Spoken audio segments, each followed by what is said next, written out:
রাজধানী ঢাকা এখন ছুটিতে আছে, ঈদের ছুটিতে। তাই তার চিরচেনা যানজট আর নেই। ঘনবসতিতে জরাজীর্ণ এই শহর এখন দূষণ নামক আততায়ীর হাত থেকে মুক্তি পেয়ে মেতেছে প্রকৃতির সঙ্গে খোশ গল্পে। চিরচেনা পথগুলো এখন মুলতবি রেখেছে গাড়ির হর্ন আর জ্যামের তর্কাতর্কি। নিরাপদ করে তুলেছে বাবা মায়ের সাথে শিশুদের বেড়ানোর গল্পটাও। পলিউশনটা অনেক কম। আগে তো দেখতাম যে বাংলাদেশ বিশ্বে 1 নাম্বার ছিল পলিউশন, এখন অনেক কম। এরকম হলে ভালোই লাগে আর কি। সবসময় বাচ্চাদের মুখে মাস্ক দিয়ে বাচ্চাদেরও কষ্ট হয়, তা আমাদেরও কষ্ট হয়। তো এইরকম হলে আল্লাহর রহমতে অনেক ভালো হবে।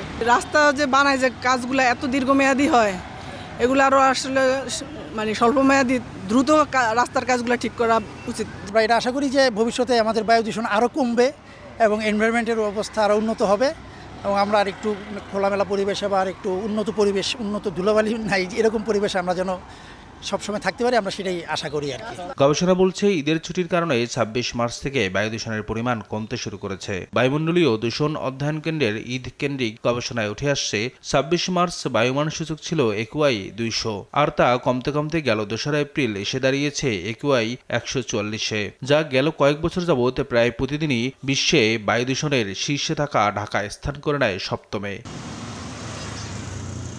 গবেষণার তথ্য যাচাই করতে দেশ টিভির টিম বায়ুমণ্ডলীয় দূষণ অধ্যয়ন কেন্দ্রের এক গবেষকের সাথে বায়ুমান পরীক্ষা করে। পরীক্ষায় মঙ্গলবারের বায়ুমান ধরা পড়ে ১৫০, যা সংবেদনশীল মানুষের জন্য ক্ষতিকর, তবে সাধারণের জন্য তেমন ক্ষতির কারণ নেই। আমাদের AQI এখন বর্তমানে বায়ুমান আমরা দেখছি যে মধ্যম থেকে কম অস্বাস্থ্যকর, বা এটি কখনো কখনো সেন্সিটিভ গ্রুপের জন্য এই বায়ুমানটি মোটামুটি বলা যায় যে সতর্কতামূলক থাকে। তারা মাস্ক ব্যবহার করলে হবে, যাদের অ্যাজমা বা শ্বাসকষ্ট সমস্যা আছে তারা।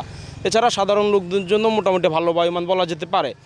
এছাড়াও বাংলাদেশের যে র্যাঙ্কিং, আমরা সবসময় বলি যে বায়ুমানের দিক থেকে বাংলাদেশ একটা খারাপ র্যাঙ্কিংয়ে থাকে, 1, 2, 3-এর মধ্যে থাকে।